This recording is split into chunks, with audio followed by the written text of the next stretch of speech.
There's oftentimes in filmmaking when we don't have the advantage of being able to control a live scenario and we have to follow what's happening. And so in today's video, we're gonna be breaking down doing a live multicam shoot that is unfolding in real time.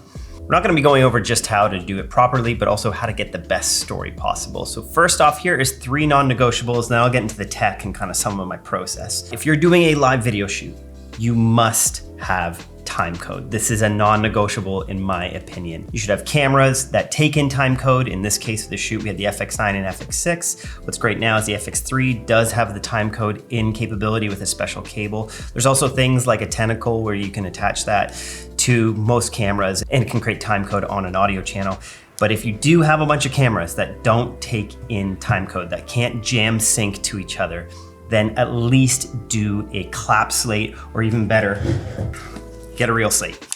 This will be so helpful in post-production when syncing up your cameras, especially if you have audio being recorded separately with a professional audio recordist, like we did in this case. For our shoot, we not only had an audio person recording for everyone talking and had lav mics on each one of our subjects, but we also had 31 or 32, something, a lot of channels of audio coming in, recording every instrument on stage. And so you can imagine if we didn't have timecode, we would be completely. So making sure before you ever begin recording that you get all the cameras together, you get every person who's recording sound, and you make sure timecode is synced between, or sank between every camera and every audio recording device. Second non-negotiable for me in live video scenarios is headsets. You need to be talking to each other. You often don't know what the person's shooting beside you if there's another camera person.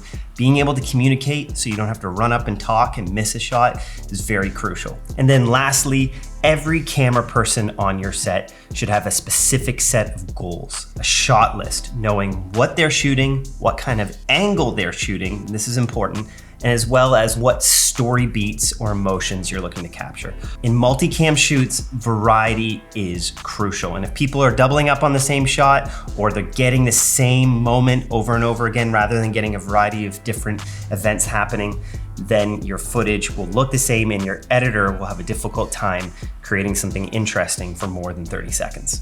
In terms of our gear setup, because you'll want to know this, and I should actually give a little background on this shoot. This was for my feature film, OK, which we're just finishing off the festival we're on that. It's been really exciting. We've won some audience awards around the world for that, and we'll be hopefully taking it to a streaming platform in the new year.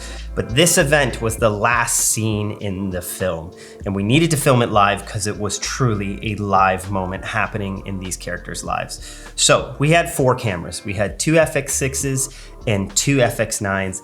Again, we'd been shooting the whole film on Sony cameras, so it just made sense to keep the same sensors going for the whole film. We did have one shot that we shot on the 4D from Ronin, or DJI rather, and you can see that shot right here. But besides that, and one other shot on the iPhone in the film, everything else was on Sony cameras. But you can use any camera as long as it has the ability to sync timecode. Our main DP, Chris Vermeike, he used a classic shoulder mount. That's how he prefers to shoot, and he gets amazing footage. Our other 2 camera operators, Mark Klassen and Kyle Topping, both used easy rigs. And then due to budget and COVID protocols when we filmed this, Canada loves our lockdowns, and I was the 4th camera person.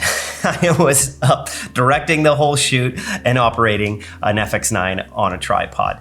And that was our master shot. And that's one thing I could advise to you, is always get a master in these live events. Because if everyone's running around and you're having camera people adjusting their lenses at the same time and you can't cut to something, it's good to have a safety shot.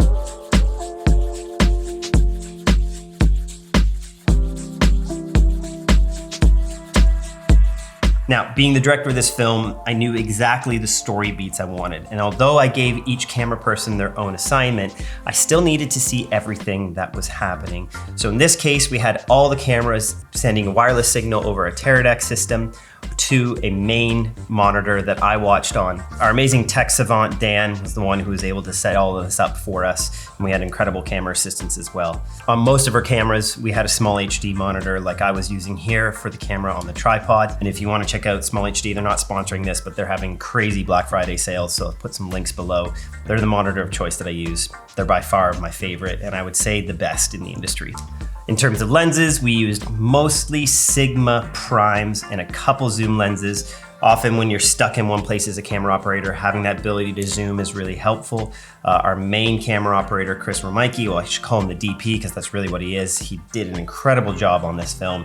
He was using prime lenses, but that's because he was positioned on the stage, getting really up close, and his shot was the most important. So we would allow him to kind of, what we say, burn the shot for everyone else. He would step into frame, but that's because, as you can see, a lot of his shots made it to the final film.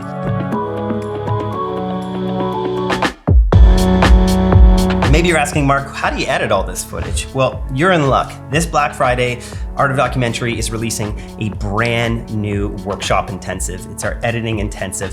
This is a 6-hour workshop that comes with a 100-page workbook that will help you work through everything in editing. It's a complete roadmap for an editor, from how to ingest your footage, to how to work with a director, to how to cut it up and set up your project. You can walk into this workshop as a complete amateur and come out as a professional editor. You're gonna be working directly with our team in an incredible community of like-minded creators. This will only be available for this Black Friday, so you wanna get in, it's nearly 60% off. We'll also be offering other AOD products like Create and Earn on sale this Black Friday, so don't miss out. Put in your calendars or go get on a wait list at theartofdocumentary.com. Back to talking about live video shooting. Now, in terms of my role on this, I wanted to make sure not only that I was getting a variety of shots, but that I was actually getting the right footage for the story. And here's something that I recommend. If you have a great writer like I did, Greg Rosati. Hey, I'm Greg Rosati. Shout out to him. Him and I went and sat down before we ever went to set, and we began talking as if we had already shot it. We began describing what we are going to see. This is the fun part of pre-production. We spoke about seeing the characters come in and the shot wrapping around Jackson inside the building, and then going down and seeing them nervous before their performance and talking as a band, as we've just watched an entire hour in a feature film, and we're getting to see their dynamic playing out in this final climactic moment in the film. And so Greg and I were pretending as if we were watching the final cut, and we wrote down all of those shots. Then we took that list and we began talking about what was realistic. What could we actually attain?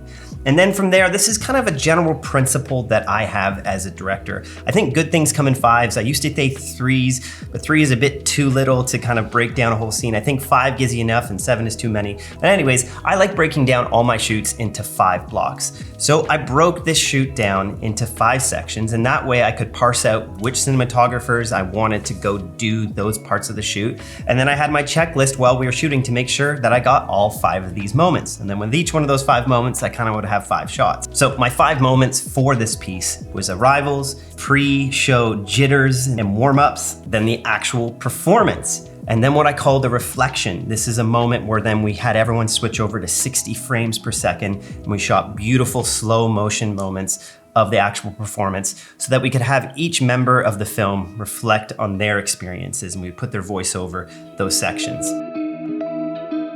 And then finally, like any good scene, if you have a beginning, middle, you need the end. And so I made sure the last section that I wrote down in my shot list was the exit shots. Getting hugs from families, getting band members taking photos, and then seeing the actual band members leave and get in their vans and go home. And then I just broke down each scene into a couple more shots, and I gave those shots to each cinematographer. Not only did I have all of their signals coming to one monitor so I could check it off myself, but each cinematographer had their assignment and there was no confusion. So just to recap everything, make sure you have timecode, make sure you have headsets, and make sure every person who's holding a camera knows their exact assignment all the way down to the actual size of shot that they're capturing and the lenses that they're using. And in terms as you as a storyteller, as a director, make sure you kind of planned out what you want to see happens. Don't leave anything to chance. If you're just hoping it's gonna work out, I can promise you it won't. The word hope should be in your vocabulary in life. It should never be on set. Don't hope for things to work out. Plan to make your success happen. So that's our video. Just a reminder too, we're having a huge Black Friday sale for the Art of Documentary. We're gonna be selling Create and Earn again on sale, as well as we have brand new products like our Editing Intensive, which is an incredible event that we're gonna be doing. You're gonna get a 100-page workbook, you're gonna get footage sent to you, and then you're gonna get to be part of a 6-hour workshop where you work through that footage with us. And you're gonna come out of that as a professional editor as you work through our team with Lewis Gordon, Michael, and myself, as we coach you with your editing software open and the entire community working through what it is to be an an efficient, reliable editor. That workshop intensive is gonna be about 60% off. Don't think we'll ever sell it for that price again, so don't miss out this Black Friday. And I never know how to do sign-offs. Thank you for stopping by the Bone Zone.